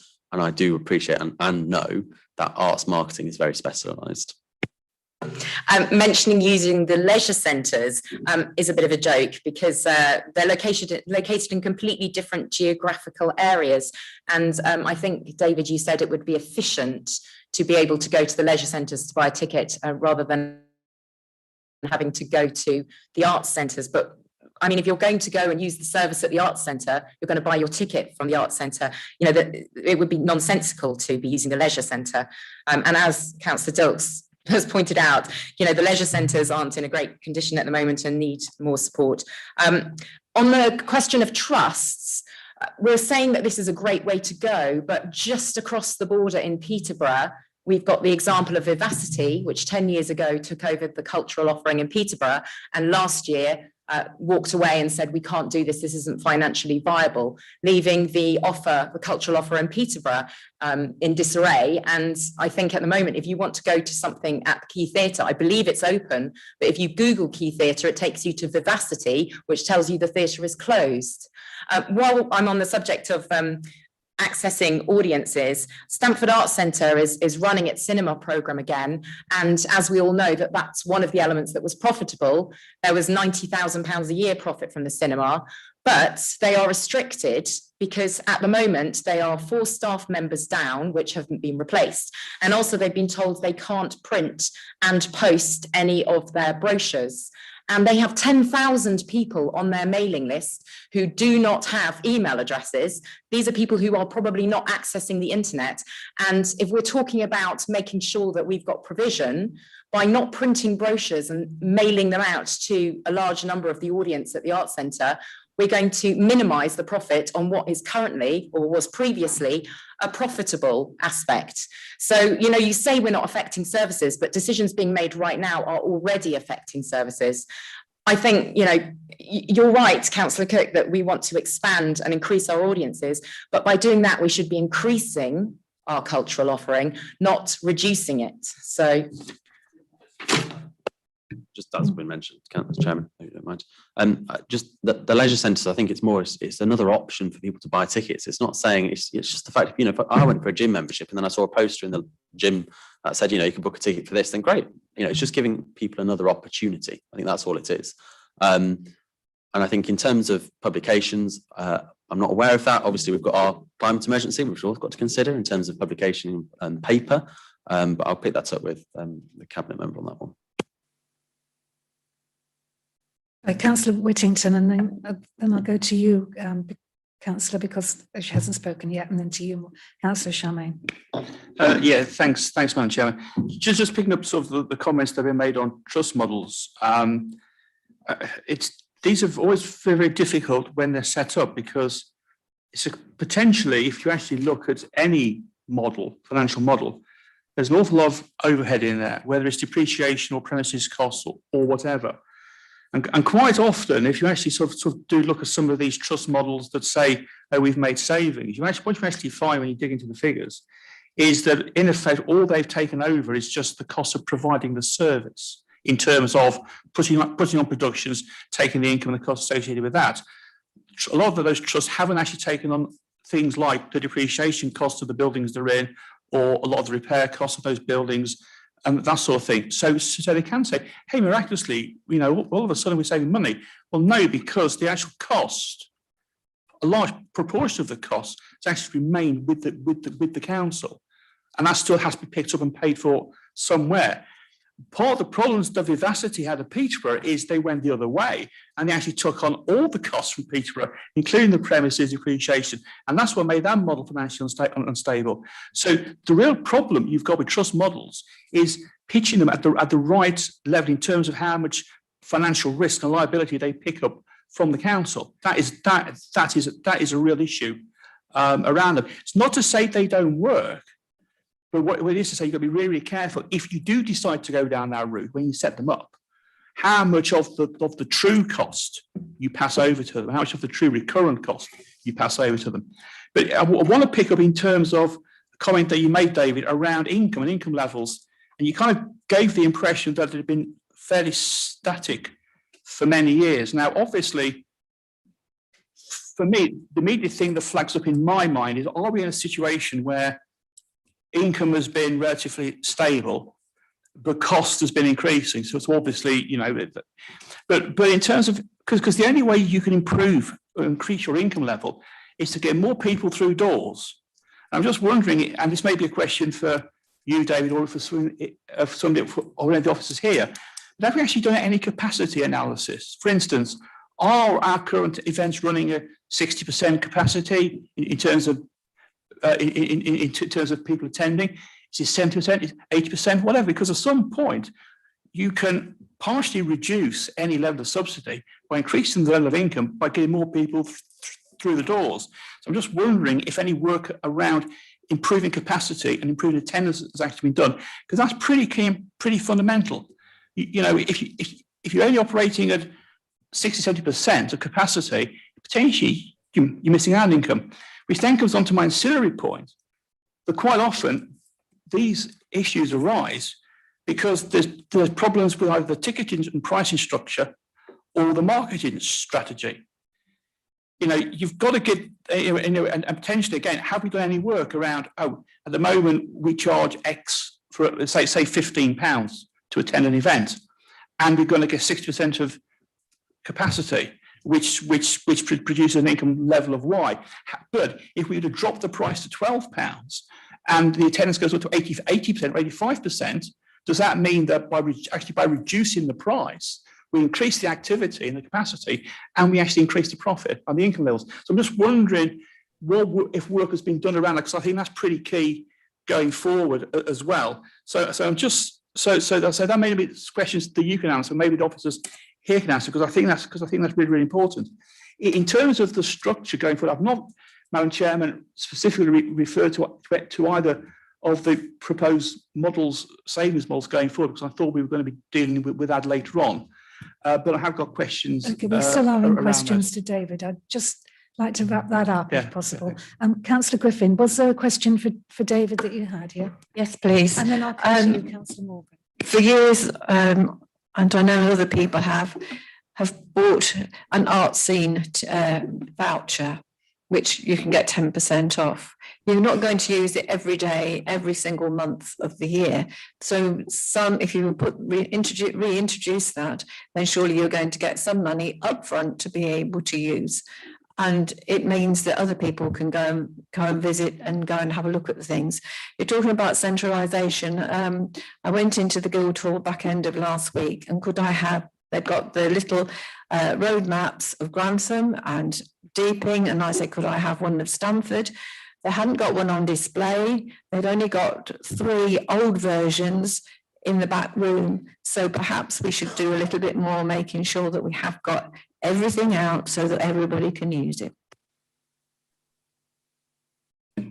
Councillor Morgan, was there another question for David? And if you could make that as brief as possible. Yeah, thank you. I touched earlier on alternative solutions to, I mean, just be clear, I don't have a big thing against centralisation when it works, when it's beneficial. I'm just not convinced it always is, and I think others have made the argument. But what I am slightly surprised at, because I think this council rather prides itself on being innovative, that we've kind of looked very much at what is a very traditional, let's just cut the costs and centralise option. The Arts Council, and I wonder what other options you have looked at as a core solution, because the Arts Council, I mentioned referring to their work earlier, but they came up with something I thought was really striking in view of our last full council and the motion around mental health and the impact on mental health. Our cultural assets, as I'll call them, have a massive positive impact on the well-being and mental health of everybody involved, whether they're working or whether they're service users. Now, Kent Council raised £4 million towards its arts funding by recognising the impacts on community mental health and well-being service in the area. And I'm basically wondering just how innovative we've been, because if they can raise £4 million, then surely we could be looking at a fraction of that to help us. And I am aware of other local charities who are also looking at becoming broader in the way they recognise the value of what we're doing and tapping into other funding reserves because of that. And you don't have to be a trust to do that. That was done as the council. Was that a question for David? Yeah. I wonder what work we did to look at other options. Yeah, I mean, I think there are other funding streams out there, but generally most charities and funding are more comfortable funding a trust than they are a council. I mean, I don't know the details of the Kent example that you gave them, but probably even if you don't have that trust model, there may be some opportunities for external funding. that really isn't in terms of what we're proposing in this for the first stage of this review. That doesn't really affect that in terms of there's nothing that we're proposing that will stop you chasing that funding. Thank you. Were there any more questions for David in the room? I have actually got one question, David, because obviously I'm very interested, as has been alluded to, about the Deepings Literary Festival. I was really interested in your comments about the Literary Festival in the report. I just wondered what research you had done into the Literary Festival in order to come to those conclusions. Was the conclusion you made was that the money would be better spent helping reluctant readers? Was that what you said?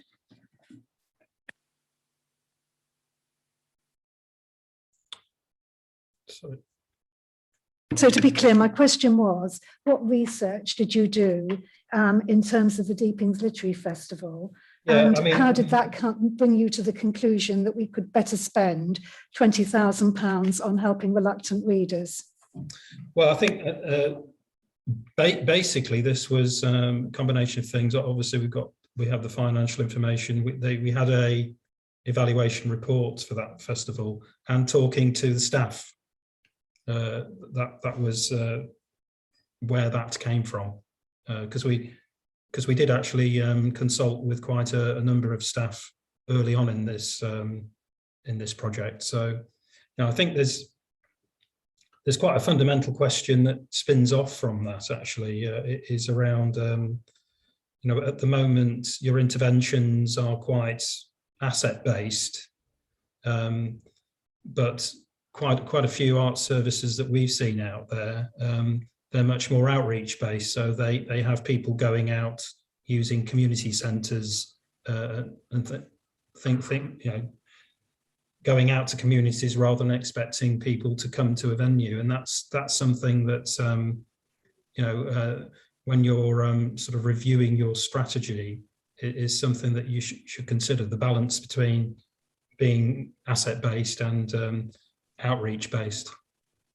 Certainly in our first year of meetings, I think members of the OSC will remember, we met, I think it was 4 times before we were struck down by COVID, and then met on Zoom only.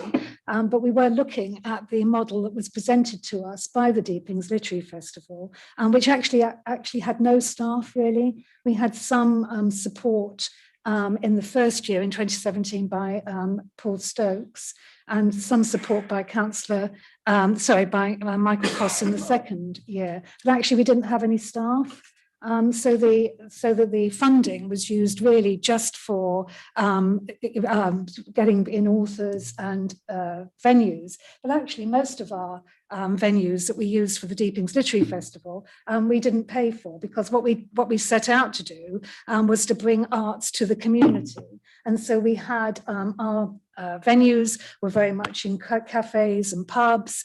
They were using already local businesses, and we were encouraging business to go there, and we were encouraging people from outside of the area to come into the Deepings to, from places we sort of just stretched out to places like Oakham and Oundle in the vicinity, so that people would come and use the shops and so on that we have in Deeping. And what we also did, and we are committed to do, is to bring culture into the Deepings and into schools. You mentioned Mallory Blackman, but there were many other authors who actually, Julian Sedgwick comes to mind, who went into the Deepings school and who has actually developed a long relationship with the school, and has come back to different events afterwards as well. There are too many to mention, but it's disappointing because I don't know which staff you would have spoken to, unless you think of volunteers as staff. And that is a whole other question for this committee, because the volunteer effort in the South Kesteven is enormous, and it is worth millions of pounds to our area, and that can't be ignored. And the whole ethos behind the Literary Festival, in combining with the Deepings Library, which is also now run by the community and largely run by volunteers, has actually meant that there is a whole economic boom in the area around the library, which is extremely healthy, and has actually moved the footfall away from the marketplace and into the area around the library. And we're now at the moment looking at a consultation to increase the size of the ground floor of the library to future-proof it because it is so successful. So I think that was a bit of an oversight. We can't go into it now, but you know, there are no staff for the literary festival, put it that way. So a bit of an unfortunate, and obviously from that, you have extrapolated details which aren't obviously correct. So just to make sure that that goes on the record. Thank you. Moving on from that, thank you very much, David, for answering those questions this morning. Obviously, it's been very useful. There have been a lot of questions, but we are now at 25 to 12. I think I need to say, if anybody does want a comfort break at this moment, then we could have one, but only for 5 minutes. Does anybody want that, or should we just... Madam Chairman, could I just ask for confirmation in what you've just said? Are we saying that the report that we've got has come to a conclusion that the Deepings Literary Festival money, it's £25,000, could be better spent reaching reluctant readers without actually consulting the organiser of the Deepings Literary Festival? Is that what we're saying? Oh, sorry, Callum, thank you. It's certainly not, and I know when I've spoken to Judy about this, you know, one of the best festivals that we organise actually is the Deepings one in terms of the investment, what the actual output is. And I know, you know, we're never going to agree on everything within this report, and I think that's part of the bit that I don't agree with, because I think the impact from the Deepings Literary Festival is far greater than what is actually recorded in the report. So we did talk to the organiser then?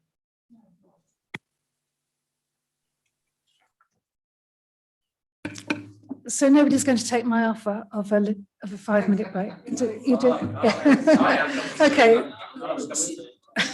So 1:45 and then we're back, okay. Judy.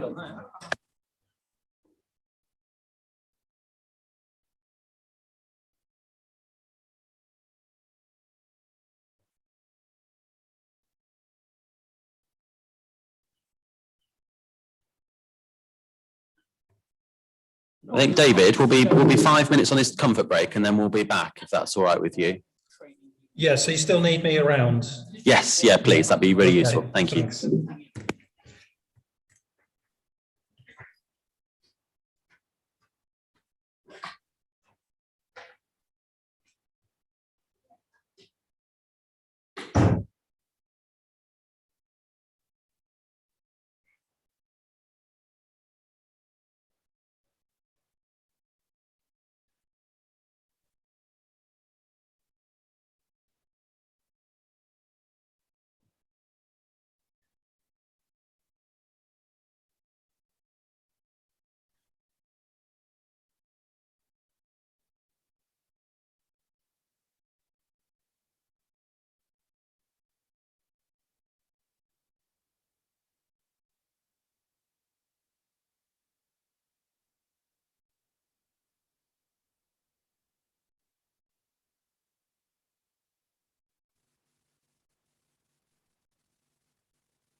Oh, brilliant. Everybody's English going to be quick.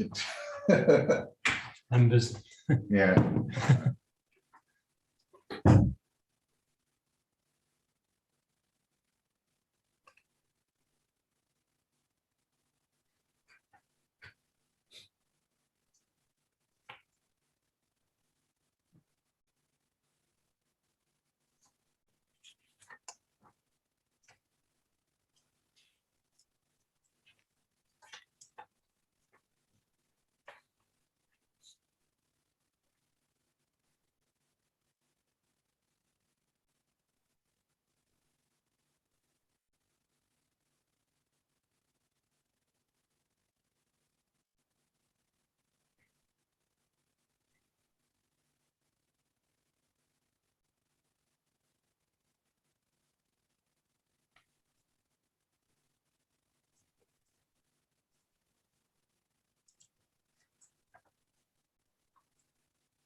Can we take our seats, please, ladies and gentlemen?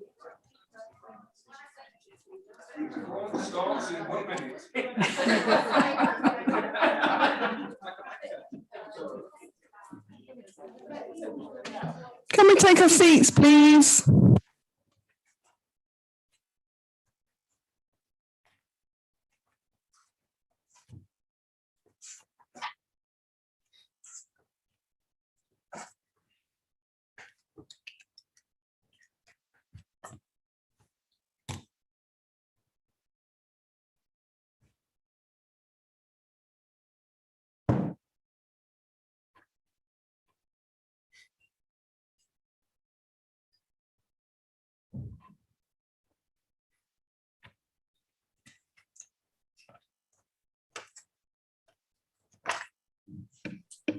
With your permission, councillors, we have a member of the public here who wasn't aware that he could speak earlier on in the proceedings. So with your permission, can I ask him to speak, but keep it, unfortunately, we're sort of coming up against the clock now, so I'm very sorry about that, but if you could keep it as brief as possible, we would like to hear from you.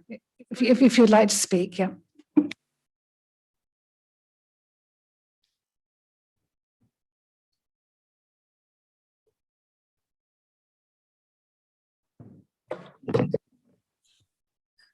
Thank you. I wasn't expecting this facility at all. My name is Kevin McCabe. I am a volunteer at Stamford Arts Centre with Stamford Shoestring Theatre Company.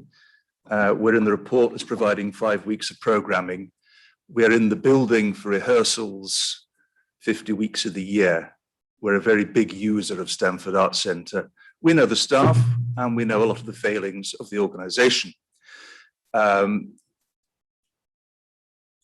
Like Councillor Whittington, there was lots of gaps in the revenue stream. I also work in finance, so I was looking at how does all this add up? If you look at dissecting the revenue as you have for the art centres and pull out cinema, theatre, food and beverage, there's over £250,000 of income that you haven't identified. Where is it coming from? And does it depend upon the cinema, food and beverage? The box office sells tickets, as you've already identified, for Stamford Shakespeare Company.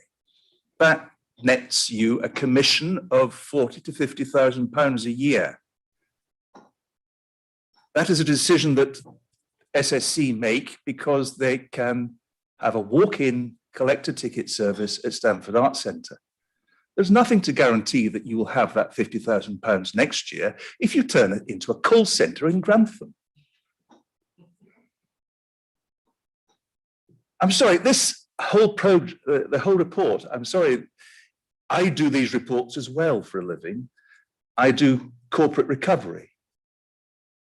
And you can just run coach and horses through this report. The non sequiturs, the assumptions that are made without any evidence is appalling. Councillors, you commissioned this report and you have presumably think you're getting value for money in this report. But as one of the major users of Stamford Arts Centre, we've not been consulted. And the best way to make a profit is not to cut your costs, but to sell more. Stamford Arts Centre doesn't like selling because there's a staff cost. I'm sorry, I wasn't expecting to really have much to say, but that's really the nub of my comments. The community is very different, and you do have a synergy between all the services within the Arts Centre. It is not possible to just isolate and put into a silo the revenue and costs, because each cross-fertilizes each other. That's all I have to say. Thank you very much for your input, Mr. McCabe. Thank you. Right, so we've passed now into the second phase of the debate, which is moving away from questions to David Rushton and into, I'd like to go into now looking at the way we deliver arts going forward. looking at the basis, the premise that's put forward here in the report, which suggests we consider a trust model. Councillor Callum Cook. Sorry, Madam Chairman, I didn't want to go with that. I think we are at too far an early stage to even consider a trust model, and certainly, you know, I'd happily make a decision. Well, it's not for me, I'm not on your committee, but I don't think you want to be making a decision either way, whether to support a trust or not, because I think there's not enough detail here, and also, you know, we need to get our own house in order before we even consider doing anything as radical as that. Councillor Charlotte-Bellion. Thank you, Madam Chairman. I would like to second what Councillor Cook said. I think the trust suggestion needs a lot more work on it, and I think that's would best be suited for another day, because you know, we need a lot more detail on that, and we do need to probably get more of our house in order before we start to even think about going down the trust route. And I'm sure you and your committee will scrutinise and look at every possibilities in regards to a trust. Thank you. Councillor Fellows and then Councillor Dilks. Yes, thank you, Chair.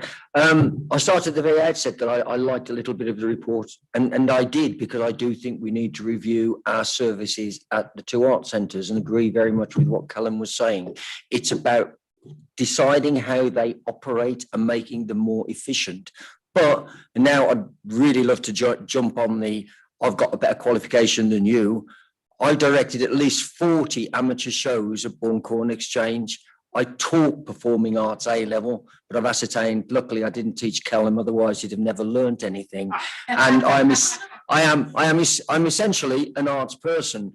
I told Mark during the break, I'm in awe of his ability to look at things clinically and forensically, going into the figures. And for me, this is just an opportunity now to say that I really think that what we have in South Kesteven is an inverted triangle. We've got our art centres, which are amazing, in which our teams are working at the top, going down to the bottom where so much cultural work is done. And what I would like to see is a reversal of that. Whereas all the work being done across the area by amateur groups, by good artists in practice, is working upwards. And we have a team based at the jewels that are our art centres, supporting them, backing them, providing them with assistance. And I think it is holistically possible in the age we're living, using technology, to have a base that allows people to buy tickets, to get information out there, to have a system. And I remember saying this at a meeting years ago, why can't we have an electronic system whereby any member living in our area can go in on a Thursday night and find out what tickets are available across the whole area for everything, from an amateur show to a professional show. We have the ability to do that and could do it very cost effectively. At the same time, you don't want to discourage people from being able to go in and buy tickets, because that's what a lot of people do. I found the breakdown of people coming to shows absolutely irrelevant. As a person who's put on more shows, as I've said, than I care to remember, the youth theatre shows I did almost made their money off the raffles. They did not make their money on ticket sales. And so what you do is each production has to get its revenue streams based on that production. And I think we're in a position now as a committee to actually spring forward and do something very, very positive. I'd have loved to have seen the provision in this report for a youth officer. Where's the provision for our young people?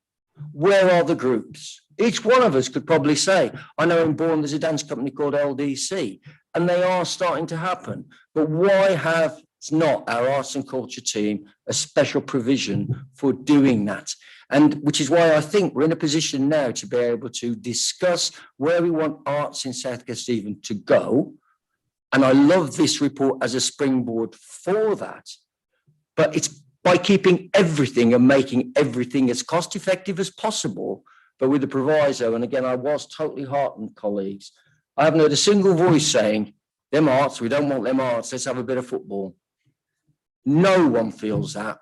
So now what our job is to provide something that is meaningful and moves us forward. But if I'm honest, what we've got doesn't do that for me. What we've got allows basically a cul-de-sac approach, and there's so much going on. Thank you, Councillor. Councillor Dilks. Very kind. Thank you, Madam Chairman. Follow that. Well, thank you, Paul. What Paul's just said, Councillor Fellows just said, I mean, it just highlights the pity and the regret I have that Paul and others who know what they're talking about wasn't consulted in this for this report, I've got to say.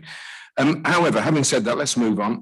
I really welcome what Callum, the leader of the council, says, and the cabinet member, suggesting that it's too early to even look and consider you as a committee. I mean, it's your committee, obviously, I'm not a member either. But it is too early a stage to say, you know, should we be going down this, you know, the trust route?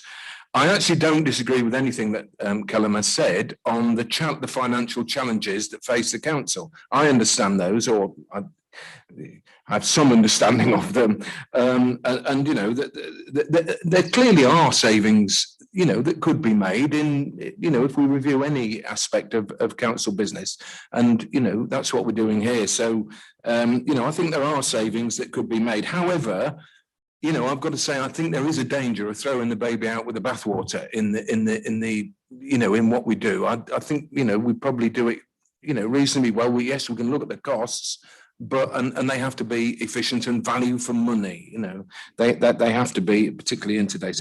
But and also just to say the you know, the other challenge I think we all recognise coming out of the pandemic is the mental health challenge and the contribution that arts and culture, and indeed the leisure centres, can play in meeting the mental health challenge. There is you know, something to be said there. However, the reason I spoke is to say, in the earlier questions, I asked about the depreciation and the operational deficit. And I just wondered if you know, if Richard could possibly give some explanation and help to that. I may have misread it. I'm not an accountant. Thank you. Thank you, Councillor Dilks. Yeah, I can make just reference to the depreciation. I think you're talking about figure 4, which is on page 21 of the report. So that gives you a holistic picture of the overall costs of the service broken down by the venues. Now, and as David has said in his introduction to the report, operating from venues, physical venues, is an expensive operating model, because obviously you've got the tangible asset of the building, and you can see that in that breakdown. So effectively, the depreciation is the accounting charge of the council holding those assets. So it's the cost of the capital tied up in that facility. The reason why Stamford is slightly less is because we don't actually own the building in which the Arts Centre operates from. It's a leased building, as you know. So that £250,000 or thereabouts figure is less for that reason. But there is a real charge of 850,000 overall for those venues and the council using them in the way that it is. So clearly, if those venues weren't in existence, that resource effectively could be redeployed elsewhere. And if I could, just while I've got the opportunity, and I think the broader context of this review and why David was commissioned is because the council, like all councils up and down the country, is facing some really difficult decisions in the future, and it needs to cut its cloth accordingly. We're facing £1 million service reduction operational cost over the next 12 months. So clearly, difficult choices need to be made by the council, having regard to the community it serves, as to where it places its finances going forward. This was highlighted as an area. It is discretionary, which ultimately means the council has a choice. It can provide this service, it can provide the service at the current level, or it can provide a service in a different way. And I think what Dave is trying to explore in this report is not compromising the quality of the offer, but the traditional service methodology that's employed and seems or appears to be relatively untouched for a number of years. So the council, it's incumbent, I would suggest, that every part of the service across the council is reviewed in this context to head off the difficult choices that will be ultimately need to be made by the council, because at the end of the day we have to balance the books. We have to present a balanced budget in March 22. So this is one area that is going under that same scrutiny, and you know, it's a difficult place for members to be in, but it's a reality, I'm afraid, that the council is in, as all councils are.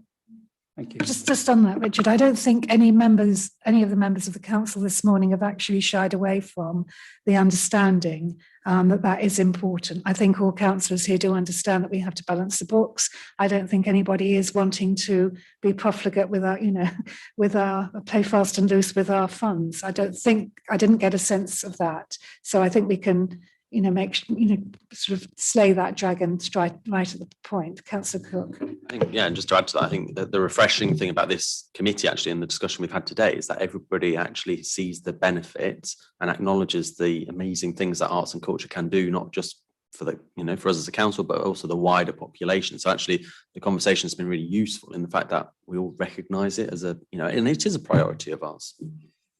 Thank you. I think Councillor Morgan, yeah. I appreciate I'm not on the committee, and I have to thank you for the time you have allowed an inclusion in this meeting. What strikes me, if I may summarise from what I've seen or heard so far, is there is a general consensus that there is an fundamental issue with this report. Even if we just look at the figures, there are some concerns that have been raised regarding those that we do know about in here. And then there's a huge, great gap around what it would actually cost to implement this. And at the end of the day, we're perhaps talking about saving £250,000. We may not, because we don't know what the costs are. It might turn out to be £50,000 at the end of the day after all the changes that have been implemented in here. If we just follow this line, but what I have picked up from everybody is that there is a desire to review the services, but far more holistically and in a way that engages with a far broader audience. And if I might be so bold from the back of the room to suggest that perhaps that's a recommendation that is made, it is needed, but let's do it. We only get a chance sometimes to do things once. And I was just thinking about the impact of this. We all recognise the value, but we've just talked about the amateur. I have to say, I confess to being the person that fell flat on their face in Wimbledon Theatre in an amateur dramatic production myself many years ago. It was a wonderful, horrible experience at the same time. But pantomime, children's theatre, comedy, drama, music, concerts, all these things we're talking about. Now let's look at the background work. That in Grantham, you've got the youth theatre who are learning how to do lighting, stage setting, they're painting and decorating. You've got the youngsters involved in the panto productions. This is worth so much to our communities. And the knock-on impacts into our broader communities. I just don't think they're I don't know if we could put a price on them. So let's take all that into account and do a really balanced report. And let's get, I think a point was made by, I think it was Councillor Whittington, about how you need, and I strongly support this. It's a very narrow and focus to look at cutting costs. And sometimes what you actually need to do is market yourself better, sell more, make more profit from every angle that you possibly can, whether it's raffle. I would buy a raffle ticket if I knew it would mean my theatre will keep going. Whether it's raffle tickets, whether it's being sharper about where we might get funds, for example, from the bar at Grantham, for example, the theatre here. We actually had a completely separate contractor who was basically selling all the alcohol and all the ice creams. That should have been an in-house function, where that profit comes straight back to the council running the building. And the key thing is, so much is dependent on us because we are providing the backbone and the infrastructure upon which all these other bodies and organisations, amateur or not, are dependent. So, which kind of touches then on whether or not the trust route is the right one, because can we afford to lose any of that? Thank you. Thank you, Charmaine. Going on from that and responding to the proposition made by the leader of Council, Callum Cook, and seconded by Rose-Michelle Bellew. Can I suggest that we actually charge our officers with going away and coming back to us in a few months' time with some options as to how we can deliver going forward? I think you're quite right. We've got no idea really whether a trust would be better than than another thing. Personally, I kind of obviously been giving this some thought over the last few days. It did occur to me that the fund that we have, the community fund that we have, where we fund outside organisations, it may be something transferable into an arts fund where we could, but I don't know whether that would be possible, but I'd like to have it looked into as opposed to trusts, and for a whole panoply of different options brought back to the committee, so that in a few months' time we're better in a better position to have a look at how we go forward. Councillor Cook. Thank you. I'll probably get shot by my fellow cabinet member now for saying this, but I think in terms of what you've just said about looking at it in a few months' time, actually, I still think that's probably too early. I think you're really looking not until sort of next year. I think by the time, if you're going to do the piece of work on, and if we are talking about doing the proper engagement piece on all of the centres, that's going to take you a considerable amount of time as a committee to look at and look into and see how it all works together. I think my push on the financial side is that I think there needs to be a certain way in, looking at the short-term recommendations in the report to get a bit of consensus or agreement to make some savings. Obviously, staff know this is being discussed, so I think for their own certainty, they need to know either way what's going to happen with their employment as well, and what the future structure is going to look like. As a whole council, we're looking at the budgets across the board, so we need to make some savings. So even if you supported the more short-term recommendations, and then over the next year, then actually did a proper piece of work as a committee looking into each individual centre, then I think that's probably the better outlook. And then after that, once you've actually looked at all the centres, then looking at a future options model, because that you're not going to set up a trust overnight, and you're certainly not going to do it in a few months' time either. I know David's got his hand up as well. David, yeah. Yeah, thank you. Yeah, just to sort of reinforce that, I mean, we were very clear on our recommendations in terms of short-term, medium-term, and long-term. And basically what we've been mostly talking about is, there are some short-term opportunities to make some savings, and whichever way you look at it, you have a service at the moment that has very, very high staff costs, high staff numbers, and is not using the opportunities presented by other support services. So what we're saying is there's a lot of work you need to do to make that structure as efficient as possible.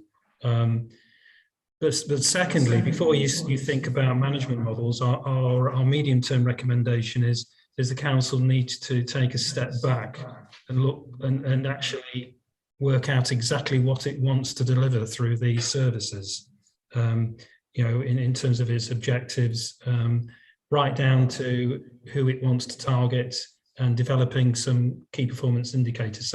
So having a really good arts and culture strategy, in the same way as you've got leisure strategies and green strategies, all of those sort of things. At the moment, you've got a cultural strategy, which is more of a wish list, but you need something that actually clarifies exactly what you're looking to achieve from that. Once you've got that, you then effectively have a specification which would then enable you to look at potentially different management options. What we're talking about here is not, we're not talking about the council setting up a trust in the long term. We're saying that you should potentially go out to market and bolt onto an existing leisure and cultural trust. Actually, from a procurement point of view, legally, 2015 regulations preclude you from being able to set up a trust and hand over the services. So, which is why you've had to go local authority trading company with your leisure. So, we're sort of very clear is you've got some short-term efficiencies which can be made, and and in the medium term, or starting now, you need to develop that clear strategic approach, because everybody is sort of saying that arts is important to the council, but that's not kind of quantified in any way or targeted. It's just, but at least you've got in a position where there's a commitment to that, but it needs to be refined and clarified. Thank you. Sorry, Councillor Wheeler. Thank you, Madam Chairman. Can I say thank you to Kevin McCabe for speaking up so passionately in support of Stamford Arts Centre. I can confirm that I have been to Shoestring Theatre's performances. They sell out every night, and they produce excellent quality theatre. And it makes me really sad that a review was conducted without consulting the staff and the community groups and the audiences at our venues. I think we've really missed an opportunity with this review. And I'd like to just echo what Councillor Morgan said. The review needed to be holistic and it needed to involve all who use our facilities. And I think this review, if it's done anything, has probably united every single member of this committee against it and in support of looking more holistically at our provision. Again, I'd just like to reiterate that arts, I know we've got financial decisions to make, but arts shouldn't be about profit. And we should be thinking about, only last month, we all unanimously supported the mental health challenge. And I really think we need to be looking at the bigger picture. People who come into the Deepings for the literary festival, people who come to the Arts Centre, they are using the facilities of the town and they are spending money in our restaurants and our cafes. And so, you know, if we could tear this report up, apologies, and start again holistically involving the people who really matter, our residents and our community groups, I think that would be a wise move. Thank you. Councillor Fellows. Thank you, Chair. I'm going to go to Wales with my granddaughter to go visit the Gavin and Stacey trail along Barry Island. I'm looking forward to it, but now I look forward to it even more, being able to go, actually agreeing with Kellen so much. I think it's, I can't believe it, but I actually think we're in a wonderful position, but we need to do it, as David was saying, with a certain amount of not speed, but accuracy and certainty. And I don't think it's a case of knocking it back to the officers. I think a committee should come from ours that talks to people, that gets the information we need and comes up with some proposals quite quickly. Because I do think the first bit of the report, as I say, I've got a certain amount of sympathy for it. My only reservations about it is I would rather have looked at it from a more holistic point of view as to what we want from our arts and culture team. But we need to talk to them. And I know that we can come up with something that will be effective. I know we can come up with something that will be less expensive, but we need to do it. And perhaps it needs to emanate from this committee and getting on board people who can actually contribute to it with some knowledge, not sadly with an overall view, but with some real good in-depth knowledge. Thank you, Councillor. Councillor Smith. Yes, thank you. I think we also need to look at asking our potential visitors, what exactly do they want to see? What exactly do they expect of us? What would they like to have as a part of a show? I think when I would go back to when you started to talk about a literary festival in Bourne, and how much people said, literary books, you won't get people going to that. A lot of people said to me, oh, it won't happen. But you'd been out and talked to people and got their support, and they were there helping you. And I think this is very much what we have to start looking at. It shouldn't be, we think this is what the people want. These are the things that they want to go and see at the various arts centres and so on. I think we need, at the same time, to be looking at the people and what they want. And the the literary festival still is a great success. I think you're right. I think it's about engagement. I think Yes, that's is. one of the elements that we do have to look at. Yes. Because obviously the more engagement we get, the more volunteer work we unleash, which is really valuable to us, but also the more ticket sales we get. So I think engagement is something that we really do need to take away from this meeting. Thank you, Jackie. Yeah, and I think it's something that so far hasn't really come out today, thank but you, it's vital. Councillor Charlotte-Bellew. Thank you, Madam Chairman. I'd just like to just point out that officers were consulted for this review. You know, we had the head of arts, we had team leaders, we had technical managers, we had house managers from Bourne, Stamford and Grantham. We also had the arts project officer. So I think we did consult with people that were on the ground floor. So I'd just like to obviously thank them for their contribution to this. And I think also to David for and his company for doing a sterling job under COVID conditions, and also from the information that in some places was lacking, shall we say. Thank you.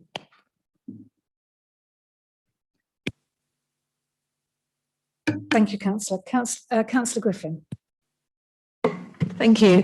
I think it's very important that we do all right and give ourselves time to do it, because if we do it in a rush, we won't get a very sensible answer to what we want to do. So I think really, if we give ourselves at least the 18 months, because we can't compare, because we've had pandemics and everything, so it skews all the hieroglyphics.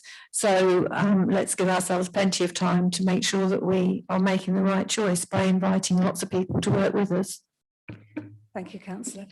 Councillor Cook, would you like well, I wouldn't wish to be so presumptive, but no, I think, look, as a scrutiny committee, you know, I think what you need to do is you need to, you know, go down to, I'm highlighting Stamford now, you know, go down to Stamford Arts Centre, go and base yourself there for half the day, invite, you know, representatives from the various theatre groups and the users of the buildings, understand what it is they want to see, what, you know, and almost do that consultation with the public to work out what we can do more so to get ultimately people through that door, people, you know, frankly spending their money in that building or using our facilities. And you know, there's also a piece about engagement with schools as well, because obviously there's a lot of schools in Stamford that probably don't use the arts centre. You know, we need to get them in younger to get that audience build up. So I think there's a piece of work there for you as a committee to go into all the facilities, meet the local stakeholders.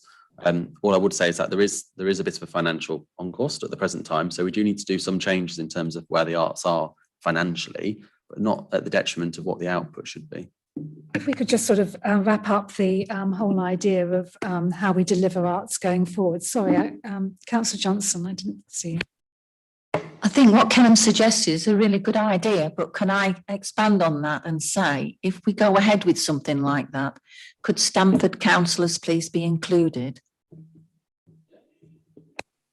I think I would just say actually that in our first year of being constituted as an OSC, we did endeavour to go to different venues throughout South Kesteven to get a feel for what was going on in all of the in various venues. We were really disappointed that we then had to, you know, be on screen for a whole year and be in a situation where we really couldn't think about ongoing because we didn't know what we were doing next week, let alone next year. So, you know, with apologies for last year, but prior to that, we were having meaningful conversations about how we felt the arts were going in South Kesteven, and we would seek to do that again as soon as we possibly can, because quite apart from anything else, I feel like we can't have a proper conversation with me sat up here. So, you know, I would like to do that again. And I think Callum's quite right that we, you know, that going, you know, and seeing really how people, you know, how we use the centres. And also I must say, since we last met really as a, in that way, we have got a new officer for growth in the visitor economy in Councillor McCoy Brown. Sorry, I was in Nicola McCoy-Brown. And I'm sure she will be able to have an input into how we carry this forward. Sorry. Just Chairman, and you make a bit of noise about it. So don't band it as a committee meeting or anything like that. Call it like, I don't know, the Culture Roadshow, and make it. I know, but it's true. Make it really engaging. Don't make it a boring committee meeting that people don't want to turn up to. Excuse your chair. It's a very interesting meeting, Julie. But actually make it a bit of an activity that people want to come and engage with. I'm just going to have a little word, if I may. I just want to say that following the COVID, I know that there's loads of residents and people out there that want to take the opportunity to open up their lives. They've been so locked in, and even reflecting back on prior to that, that we've got them where we want them. We just need to develop on this now and get the engagement there. So I'm fully behind this. Sorry, just had to say something. Thank you. So moving forward then, I think the proposition probably that you made, Kellen, was that we show around the district into all the facilities. That we launch a cultural roadshow with Paul Fellows at the helm, obviously, because he's the drama.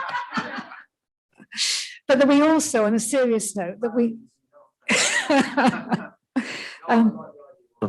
but that we also seriously, going forward, do look at the delivery of arts in South Kesteven during that period of time, that we ask the officers to put some input into that to help us to come to some sort of conclusion within the next year as to how we go forward. Councillor Whittington. Yes, thank you. I think that's probably a very good idea, because I actually think it might help to address some of the marketing side of things. If you can actually identify your market, I think it'll be really, really useful. My point was really around some of these sorts of costs, and it's been identified, obviously, that the one thing the report doesn't include are costs around sort of any potential redundancy or restructuring costs that may happen. I think what might be really useful, and because I'm sure Richard will be able to back me up on this, is that any revenue savings you make in terms of a restructure are recurrent savings. So they happen year after year after year after year. Whereas any costs you have regarding redundancy and restructuring are one-off costs. So they happen the once. So I think it's really important that if those costs are, I don't know, we'll call them X for ease of thought, that possibly some kind of indication from the officers as to the payback period on those would be quite useful. I.e., if the redundancy and recosting costs are X, that how long would it take in terms of years for those costs to be recovered by your savings going forward, by your recurrent savings going forward? Richard will know what I'm talking about, won't you, Richard? Yeah, he's nodding his head. So.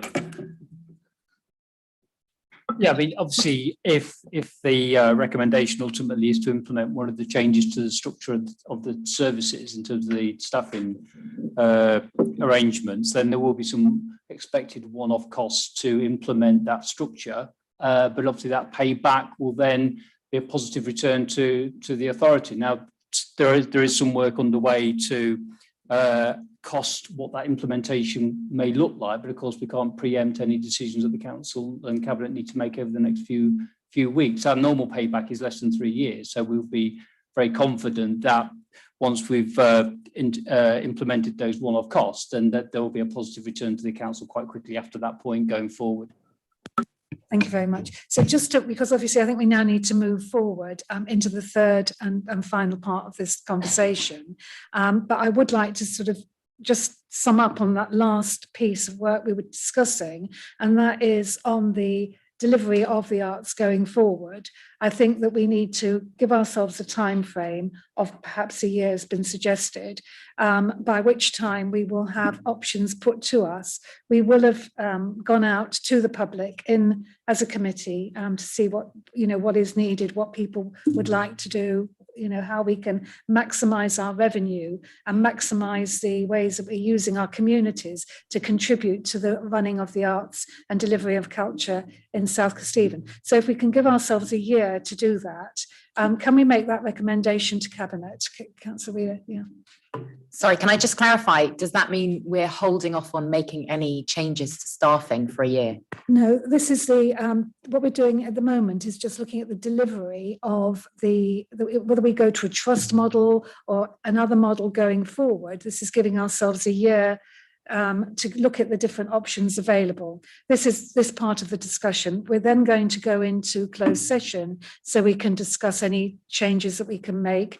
And we can have that conversation shortly.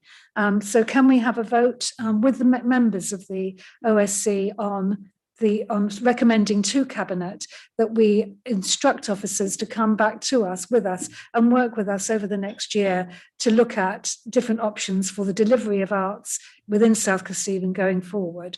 Do I have a seconder for that? And how do we all feel about that with the committee? Are we happy with that? Yeah, I think all members of the committee have voted, yeah. So if we can make a note of that, thank you. Now, under section 100A(4) of the Local Government Act 1972, the press and public may be excluded from the meeting during any listed items of business on the grounds that if they were to be present, exempt information could be disclosed to them as defined in the relevant paragraphs of Schedule 12A of the Act. So could I ask press and public